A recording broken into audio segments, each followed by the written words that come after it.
Hello and welcome in to the Retirement Playbook with Brock Alspaugh. We are brought to you by Alspaugh Wealth Management, and we're here every week bringing you some great information to help you get to and through your retirement. And as always, I'm joined by my co-host, Mr. Tony Shore. Hello, Tony.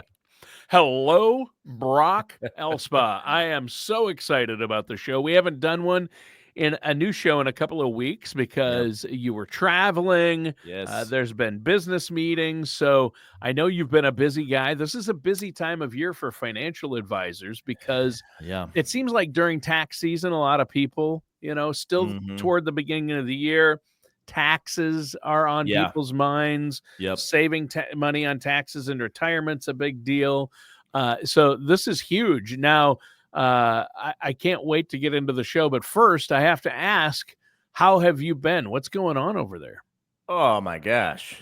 I've been amazing. I mean, Good. come on, man. So blessed. Like, just one of those things where you're just so grateful for the friendships and relationships. We just went out and, visit some clients, and they're just amazing people. And it's just like sometimes I just pinch myself and say, how lucky is this guy to be able to have the family and the business and the relationships that I have in my life? It's just really grateful. So anyway, that's great. Yes. Yeah, man. So listen, we got a great show lined up for you today, but we want you to go to our website. It's Alspaugh Wealth Management, all spelled out, alspaughwealthmanagement.com. You can check out past shows. You can download my book. You can actually, by the way, you can check out other podcasts that we're doing by topic, so you don't have to kind of listen. You can listen to all of them if you want, but you can go through and pick out the ones that are of most interest to you. But at the end of the day, if you need help in your own retirement, take action. Do something about it. This is a great time of year. As Tony mentioned, this is a good time of year to kind of do that, reset, make sure that you're on track for the retirement that you want to have. And that's what we do here at Alspaugh Wealth Management. We're not just an investment manager. We're planners. We help you get to retirement from a planning perspective. And then, yes, we can help you implement that plan by managing your assets as well. Anyway, so you can click on contact me and you can request an appointment with myself, okay? Or you can, just give us a good old phone call, 573-332-7855. Okay, Tony, you ready for the topic today? I'm excited about this one, actually. I am ready. What are we talking about today? Estate planning, right? Yeah. So, we're always talking about retirement, right? We're talking about investing. We talk about markets. We talk about, what types of investment you should consider. Are you saving enough? Do you have a plan for your future healthcare needs? We've talked a lot about that, long-term care, all these things, right? But here's another good question. What are you doing from an estate planning perspective? Do you have an estate plan? Okay. That doesn't always mean like, oh, I don't have a trust, so I don't have a plan. No, a plan is to make sure that all the assets that you have get passed on to the next generation in the most tax efficient manner possible. Right. So to make sure that the assets get passed on to the next generation, that's exactly the words I used. So how do you do that? Right. You don't want probate to be involved in the process. Right. So you can avoid these kinds of things by having a correct estate plan. So we're going to talk about this today because it's very, very important. I mean, look, Yeah, we help people accumulate all these assets and then get income. And that's such a huge piece of this whole pie. But then at the end of the day, if there's anything left over, you don't want that to just go away. You want it to be passed on to your loved ones, right? Or maybe to a charity or whatever your desires are. So we can, talk about that, help you get to that. So, Tony, the basics of estate planning, right? Yep. So, one of the things that, I hear a lot is, well, I don't have enough money for estate plan. Yes, you do. I'm not a multimillionaire. I don't need an estate plan. You hear that, don't you? And sometimes estate planning is the elephant in the room too. It's nobody wants to address it. 100%. And here's the thing, like there's key words in our lives, right, that trigger certain emotions and actions, if you will. And I think there's one, this falls into that category of estate. People think of estate like, oh my gosh, he's got a huge, amount of money and the big house and farm and all. No, everyone has an estate, folks. Okay. If you own anything, you have an estate. Okay. And so there's a couple questions that we always ask. who owns what. So if you're married, everybody just assumes that, what hers is mine and mine is hers, or vice versa. And that's not true. Okay, so who owns what? And then the next question is, who gets what? Right? So maybe you have kids, maybe 2 or 3 different kids, and you're thinking about splitting up all of your assets. Well, who gets what? And that may seem very simple too, but let me tell you something. You get into the weeds of it, and it's not. You'll be like, oh my gosh, I never thought of that. Wow. So here's what I'm going to do today, because of the interest of time. I'm going to tell you a few things that you should have. This is going to be a huge beneficial deal, right? So it's not just talking about why you need things. I'm telling you right now what you need. Okay. And good. Everybody needs a couple things. One, powers of attorney. Okay. If you become incapacitated, who is going to make decisions for not only financial decisions, but for healthcare decisions? Okay. We always talk about, well, I don't care. I'm going to, I'm gone. I don't care what happens to my money or assets or, whatever. No, come on, stop it. Okay. Let's get real. Let's be adults and let's address this. And so powers of attorneys to say, this person I am designating to have the authority to make decisions for me. And by the way, this is a major decision, Tony, because they are going to have full authority to do whatever they think is in your best interest. And so what that means is they have the power to make changes, okay, and make decisions to benefit you. And sometimes, as you can imagine, the benefit you part doesn't happen. And so you've got to make sure that you trust this person. So typically in a husband and wife situation, you in a married couple situation, what you would do is, name each other first, right? That makes most sense. Yeah. She's my power of attorney. I'm her power of attorney, vice versa. And then, as long as we're addressing, financial decisions and then healthcare decisions, what do you want to happen? Do not resuscitate. That's a big one, DNR, right? And so, these are kinds of the things that you can address. You can also address those topics too in your medical directive. So a medical directive is a little bit different than power of attorney in that you're telling the people, the medical facility, what you want to happen. And I would recommend that everybody get that, by the way.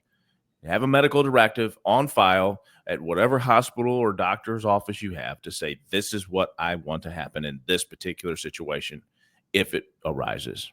It's really important. Really important. It's huge. And I did that with my parents, and my wife and I have that for our kids. So power of attorney is really important, especially my mom and dad. My mom is basically incapacitated at this point. She's late stage Parkinson's. So it's a good thing. Before she got to that point, they set up powers of attorney for me. For medical power of attorney and financial power of attorney. Yeah, that's good. That's good. That's so. Yeah, you guys did it right, and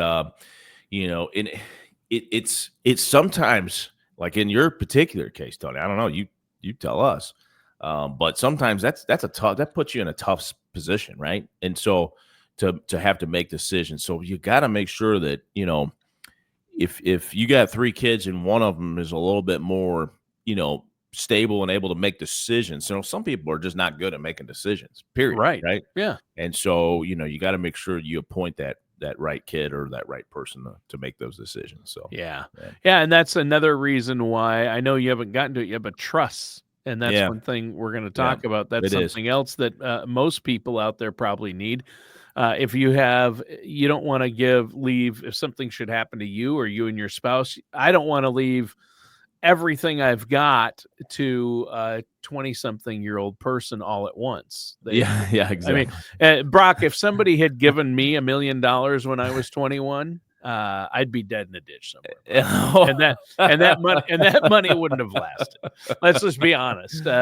In my 20s, I was not making the best decisions at 21, 22 years old. Right? That's 100% accurate. And So we'll get to that in a second. Let me. All right. I didn't mean to jump ahead. That's okay. I got excited. So the next one, that is real easy and very inexpensive is just making sure you have proper beneficiary designations on all of your accounts. I mean, it's the most missed and looked over easy way to do estate planning. making sure that you have not only a primary beneficiary, but contingent beneficiaries to make sure that if something were to happen, I mean, let's just say, for the example, I get a lot of people that just have the primary beneficiary, right? So husband and wife, they're in an accident, they both die. They don't have contingent beneficiaries because she was his beneficiary on his IRA, he was her beneficiary on her IRA, and we don't have any contingents listed. It's not Or a God good. forbid, they're their own beneficiaries, and for contingent they put their firstborn maybe. Well, God forbid, maybe something, that person passed of a disease or got cancer and they never went back and changed it. So now there is no contingent beneficiary. So Right. you also have to keep them up to date, don't you? You do. You got to make sure they're up to date. And then, um, not only up to date, but again, just on an annual review basis. Like we have clients that come in every year at least to do a review. And so when you do that, you've got to make sure that all of your beneficiaries are listed correctly. Okay. And so, anyway, the point is beneficiary designations on all of your accounts is the easiest thing to do. And so you want to make sure that you have all of those up to date, accurate at all times. All right. And then the next one is really easy too, before we get into trust, Tony, is to make sure that you have a beneficiary deed on your home and on your cars. So we talked Yes. about, sorry, not a beneficiary deed on your cars, obviously, but a beneficiary designation on your cars when you do your title. You Yep. can list someone. Make sure you do that. Like in our particular case, we have a trust. So we have that trust as the beneficiary. If something were to happen, then it goes to the trust and gets divvied up from there. Yeah, you The can even point. put your bank accounts, have a beneficiary designation Oh, on your yeah, for bank sure. accounts. And my wife and I set up a trust, and our bank accounts and vehicles and homes, the trust is the beneficiary. Yeah, absolutely. Absolutely. That's a good way to do it, Tony. And, so just putting that out there that you can make sure you're on your cars too. But on your home, it's a separate, document. It's a beneficiary deed that you Yep. would fill out and list who you want this to happen. And so you fill that out and then you have to file it, okay, with the county. Okay. So you got to go file it with the county to make sure that it's on record, just to be official, to make sure that if something did happen, that it would go pass on to those people that you've designated. So a beneficiary Right. deed, and usually for those three documents, right? The power of attorney for healthcare, power of attorney for financial decisions, and your beneficiary deed, along with designating all of your beneficiaries on all your accounts. You can get that done with an attorney for, maybe somewhere around $500-600. I don't know, depending on where you live and what the rates are, Sure. but somewhere in that ballpark. So it's not crazy expensive, right? So a lot of people don't do these things because they think it's so expensive to work with an attorney to get that done too, and it's just that's not accurate. So Right. one of the things that we would do that are very affordable, but able to do this, and along with the beneficiary designations, now we move on to a will, right? Because there's certain assets that you just don't have the ability to put into or have a beneficiary designation on. There's no registration of it, right? So like your gun collection and whatever that may be that you don't. Antiquities, Yeah, things, exactly. collections. People collect different things. And Exactly. So, there's things on there that you can't do that. So a will, that's what the purpose of a will is. Now, I will tell you that a will is good to have because it tells the courts, what you want to happen. But if you have a will, that it will be probated, right? Because it's just saying this is who we want it to go to, but it's not an official designation. Okay, so a will is great. It's important to have so everybody's clear, so there's no fighting over this and that. But that's the deal with the will. It's good. It's important to have. Okay, but if you want to avoid that, okay, we'll move on to the next thing, which is what Tony just mentioned, which is a trust. yeah. Okay, you can have a trust with those assets that don't have a registration on, and then you avoid the probate altogether. And Yep. so that's why we recommend a lot of times, if you've got any kind of assets at all, and you own your home and you're not renting and you own cars and you have some assets, that, a trust a lot of times makes a lot of sense. Okay. And so Having a trust is kind of the all-encompassing, right? So if you have a trust, a lot of times what you're going to do when you're in that process is you're going to do a trust. You're going to have, most of the time, it's going to be revocable, right? So you can change it and make decisions. And then you're going to have the powers of attorneys for both healthcare and financial. And then you're going to have your beneficiary deed, okay, for your home. And then you're going to have all of your beneficiary designations, okay, on all of your accounts.